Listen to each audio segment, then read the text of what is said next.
Hello everybody out there in the bookverse, it's Stephanie, and today I'm going to be bringing you my very late September wrap-up of books that I read in September. If you're new to my channel, welcome. Thank you so much for watching my videos. If you'd like to see more, definitely hit the subscribe button down below and the bell icon so you'll be notified when I post new content.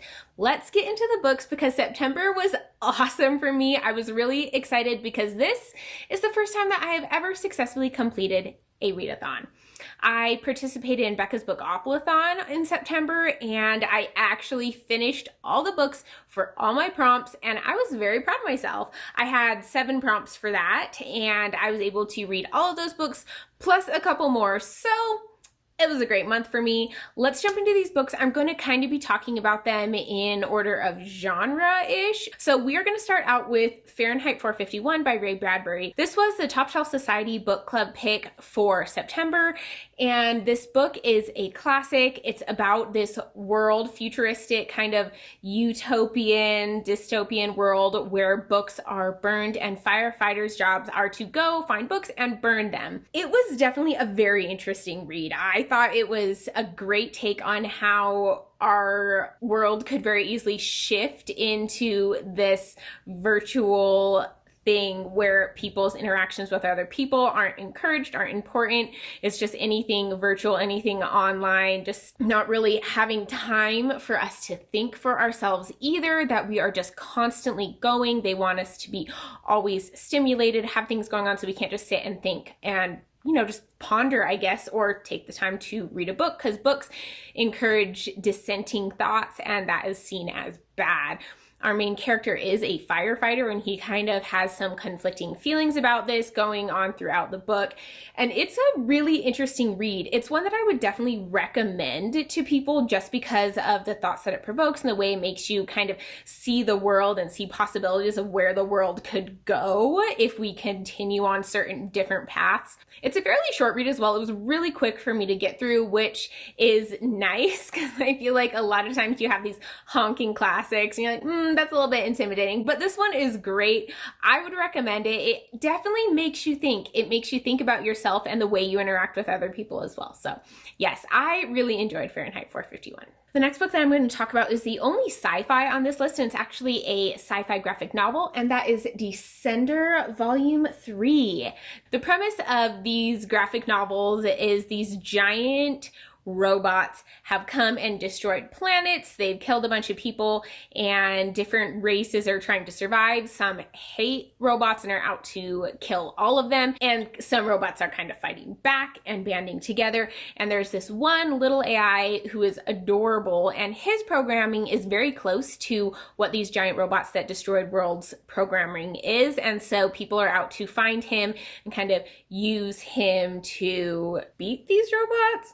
I'm not positive what they're going to use him for, honestly, but people are trying to get him, and we're really kind of following him a lot in this story. Except this one, we definitely get some backstories. Pretty much the entire graphic novel is us just getting backstories on different characters that are prominent in this series, and I really have enjoyed that. It was really heart-wrenching at times seeing the terrible things that these robots or people or other types of creatures have gone through, and it's just kind of a terrible world that they're living in. People are vicious, people just kill for things. It's very cutthroat, and I liked it a lot. I really am enjoying this graphic novel series. It's probably my favorite graphic novel that I've ever read, and I love being able to just throw the next one of this series onto my TBRs for different readathons and stuff when I have prompts come up that will let me, because they're quick, they're easy to get through, and I really, really enjoy them. Next, I'm moving into YA urban fantasy, and we are going to start off with Tithe by Holly Black. This is a series that she wrote before she wrote her Folk of the Air trilogy, and this follows a girl who lives in the mortal world, and then she discovers that there is a fairy world kind of living alongside us. She's kind of always known this growing up, but she thought she had imagined it because people told her that it was fake, made fun of her, teased her for this, but she comes to realize that it is very much real, and she is more intertwined with it than she knew before. It was not really that good. I'm gonna be honest, it wasn't a wonderful read for me. It is very kind of old YA. There's extremely corny lines in it. It's extremely predictable. I seriously saw most of it coming way off. It's just a book if you want an easy YA urban fantasy and you're in the mood for that. This would be a good one to pick up because it's pretty quick and just kind of, you get through it quickly. Not much effort goes into this book. I actually kind of enjoyed the main character in this book. I thought she was fun in a different way, but not in a annoying, I'm a different type of girl way. I thought the romance was lame. I was not invested in it whatsoever. And I thought the side characters were really annoying, but it was fine. I think I gave it maybe 2 stars, but I'm not saying it's a terrible book and you shouldn't read it. I'm just saying it's definitely not a masterpiece and it's not going on my list of favorites. I don't think I'll be continuing with the series either, but we'll see my mood in the future. The next one that I'm going to talk about, I actually have already lent to my mom because she wanted to read it after seeing my vlogs for Bookoplathon, and that is Spindles End by Robin McKinley, I think is the name of that author. I really enjoyed this book. I thought it was awesome. I really enjoy Robin McKinley's writing. She does a lot of retellings of fairy tales and kind of puts her own twist on them, makes them very enjoyable, easily accessible, really fun reads, and I loved Spindles End. This is obviously a retelling of Sleeping Beauty, except Sleeping Beauty is very different than you've seen her in other tellings of this story. She's a lot more involved in the story than she is in a lot of other tellings too. She doesn't just sleep through the whole thing. And it definitely was unique. The magic system in it was cute and fun and it was just a really good time. I enjoyed the characters. I liked our Sleeping Beauty main character. I loved our fairy main characters that were in charge of taking care of her. I liked the side characters. I really honestly enjoyed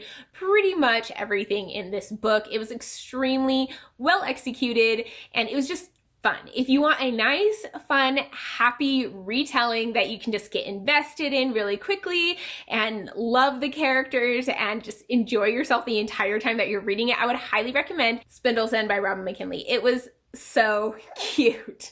I definitely want to pick up more of Robin McKinley's books. I've only ever read Spindles End and Beauty, but I've loved them both. I like the style that she retells things in. She makes you really love the characters a lot. She changes the story enough that it's different and interesting, and I just love her writing style. Now moving into the genre that has the bulk of the books that I read in September, no surprise, that is adult fantasy. First book I'm going to mention is Blood of Elves by Andrzej Sapkowski. I really have looked up how to pronounce his name and I just still can't do it very well. I apologize. But this is the first book in the Witcher series. There are 2 books that come before the Witcher series, which are short story collections, and then this is the first actual novel in the Witcher series. This follows a witcher named Geralt, and he is a monster hunter. It's pretty much his job to travel around and find different magical or creature problems that towns have and fix the problem for them, and they pay him. That's his job. This book is diving more into a consistent storyline, and we're getting a lot more information on the backstory of like witchers and sorcerers and those types of things, which I absolutely loved. I love having more information on the magic system and on the peoples and the different things going on. We get a lot of political information in this one as well, which I felt like I was doing pretty well at until there was this one chapter where it's like a fire hose of information about places and people and politics and all these things. And I was like, not doing wonderful on that chapter, but overall, I did like it. I had some issues with the writing style. I didn't love the fact that there were a lot of different POVs, and a lot of times we'd follow a POV that was a one-off POV or a character that didn't really have a ton to do with the story or really hardly anything to do with the story. They just happened to be there and witnessing things or something. It wasn't a style that I enjoyed too much. I would have liked a lot more with our main characters, Geralt and Ciri, and even some of the other ones that are not quite as main but still really important to the story. I would have enjoyed that a little bit more. So we'll see how it is going forward. I'm definitely continuing with the series because I did enjoy it. I think it's an amazing world. It is very unique. It's well constructed as well. I just didn't love it as much as I thought I was going to. I like Geralt a ton as a main character, and I hope to get a lot more of him in future books because he's definitely my favorite part of the story by far.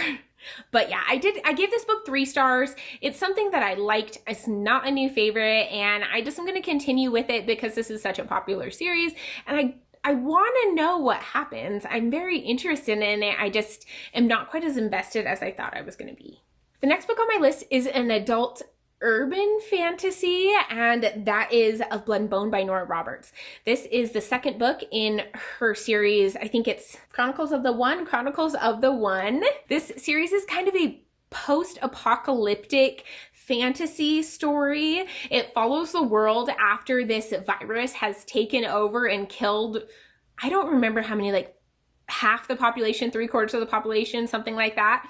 And some of the people who survived this develop magical powers. There are different varieties, there's tons of different types, but really the first book is a lot about them trying to survive, finding civilization, trying to make laws and rules, and coming together as a people and trying not to discriminate versus the magics or the non-magics, the ones that have powers or don't, the different factions of people that come out of that.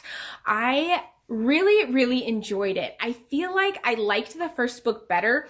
I liked the beginning of this book a ton. We start following a character who's going to be very important to the plot. She is one of the most important magics that came out of this, and she is training, she's learning to develop her powers so that she can pretty much save the world. And I loved that part. I love learning more about the magic. I liked being involved in her story. I thought she was a cute, fun, awesome character. I loved her mentor. He was great. He reminded me, it really kind of gave me Raven Boy vibes, and if you've read both, you'll understand. If not, it kind of has that like Celtic magic going on, I think is what it is. I don't know a lot about this type of magic, so I could be totally wrong. The magic system is very different from magic systems that I'm used to in high fantasy. It's very loose and broad, and there don't seem to be really rules set to it, which kind of annoyed me sometimes, but overall I did enjoy that aspect just because it is so different. And I had some issues with some of the kind of like plot conveniences that were in here, or little things I was like, really? She learned it that fast? Okay, I guess that was a little easy, but we'll go with it. So I enjoyed more that part of it than when we started to get into some of the other parts, because I felt like it fell into the same pattern as the first book at that point, and it really was very similar from that point on. It just felt very similar, which is a little disappointing. I still really enjoyed it. I gave it 3 stars. It wasn't something that I loved. I liked the first one better, but I have really high hopes that the third one is going to be awesome. I think that the magic system might be developed even more. I'm expecting a little bit of romance in it because Nora Roberts is known for her romance books, but I didn't love the romance in this one. I wasn't invested in it. I thought it was a little bit forced and weird, but overall, great book. It just is very different for me, and I think that's something that I would have to get used to. Thrown in the middle of all my high fantasy books, this kind of urban fantasy with a very soft magic system was just different and jarring. I did like it though, and I would recommend it, especially if you like this type of magic, this urban fantasy. This is really interesting, and it has some very cool things that I've never really seen done before. The next book that I'm going to talk about is another continuation of the series, also a second book in the series actually. That is The Great Hunt by Robert Jordan. This is the second book in his Wheel of Time series, which I started a little while back. It's taken me a while because they're all so thick. But I like this series. I like it a lot. It's not a new favorite, but I am really enjoying it. The premise of the world kind of is that the women are able to use magic without going insane, but if men do, they will go insane. There is a prophecy of a man who will be the dragon reborn, or kind of the savior of their world from these dark creatures who are going to come and invade it, and he will be able to use the magic. It's very hard to describe this book because it is so complex and there's so much going on, but I love it. It is a very complex high fantasy series, and there is a lot of magic, a lot of politics. There's a lot of different characters involved in this story.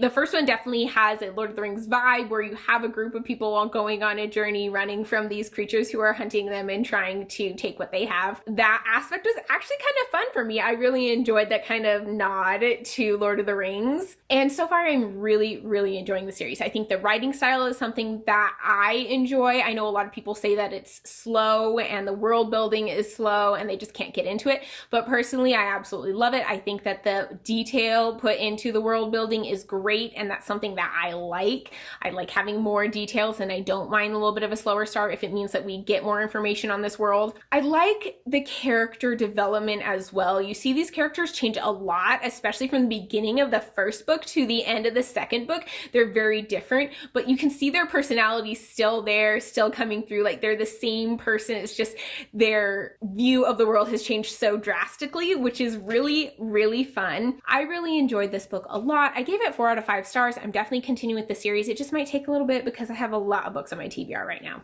The next book on this list was one that was extremely divided on the Shelf Space Discord, and that is The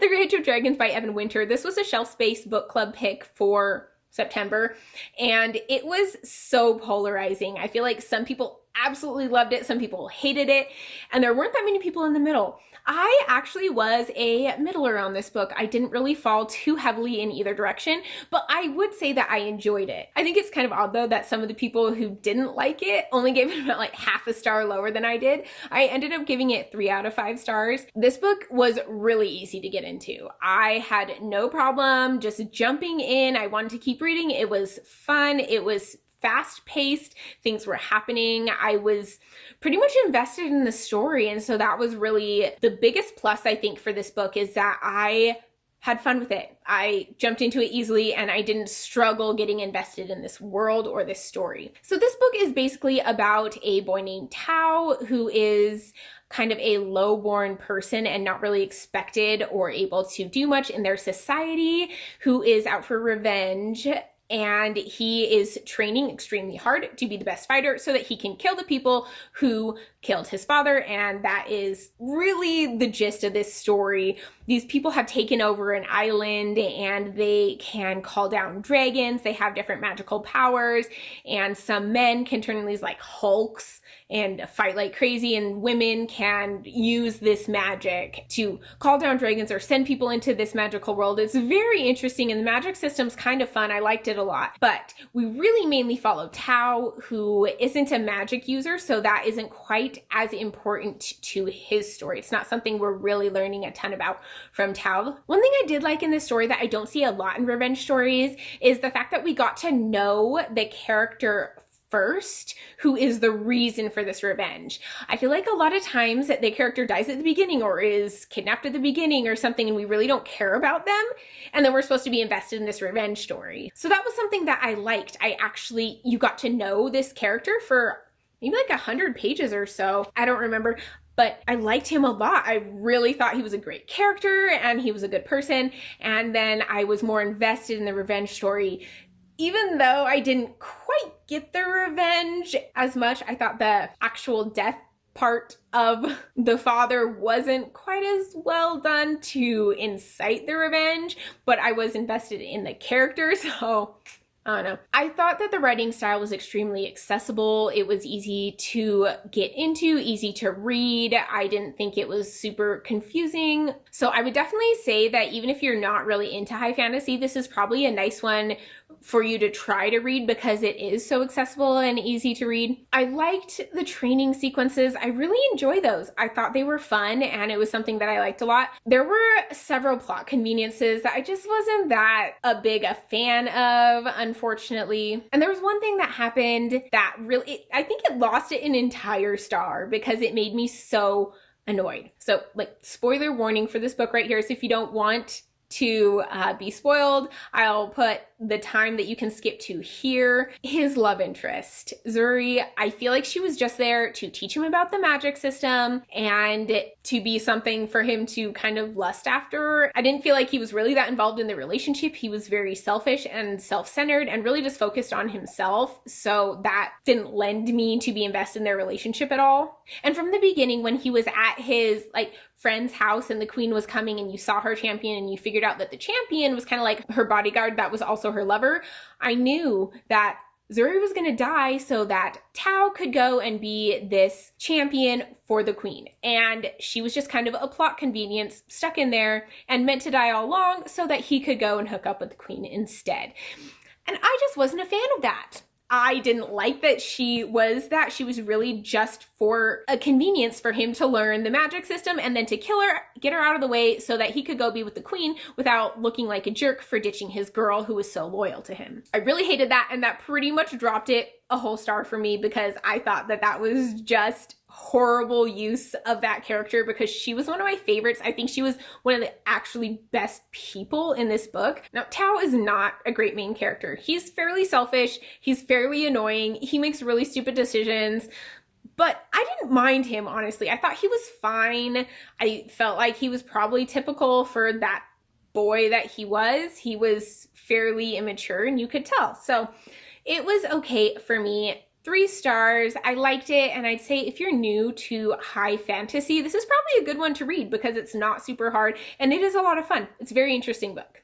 And the final book that I'm going to talk about was actually my favorite book of the month, and that is The Poppy War by R.F. Kuang. Oh, I loved this book so much. It was so good. This is an East Asian inspired fantasy, and I loved it. This follows a girl named Rin who was a war orphan, and she studies really hard, takes a test, and gets to go to the most prestigious military school that they have and train there. And there is kind of the section of the book that is about her training and her being in that school, and then it moves to the war, and then moves on to a little bit more that comes after that I'm not really going to talk about a ton because I don't want to spoil it. But I loved this book so much. It is so well written. The characters are extremely well developed, I think, and I just was invested in their world and their lives, and I don't think that they were perfect. They were all extremely morally gray characters. Nobody had the high ground, and nobody knew exactly what their high ground was. I felt like everyone was just struggling to survive, and this war was brutal. The kind of whole world was brutal. It was a be strong or die type world, and Rin was a great character to follow in it. She was the underdog. No one expected her to do great. They were kind of annoyed that she was even there because she was just this dark-skinned peasant who wasn't supposed to be at their high up military school. She wasn't born into it like they were.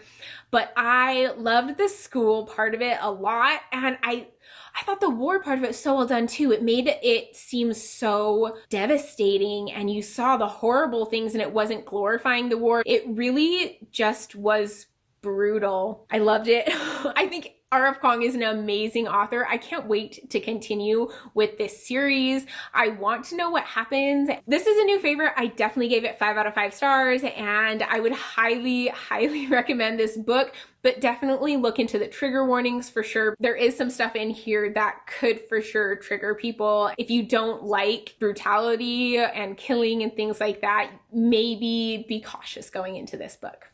And that is the end of my September wrap up. It was a really good reading month. I enjoyed a lot of my books. I had a lot of fun with my books, and I completed a readathon. So that in itself makes it one of my best reading months ever. Let me know down in the comments if you read any of these books, and let me know your thoughts on them as well. And as always, if you like this, give it a thumbs up. And if you want to see more, hit the subscribe button down below, and I'll see you guys in my next video.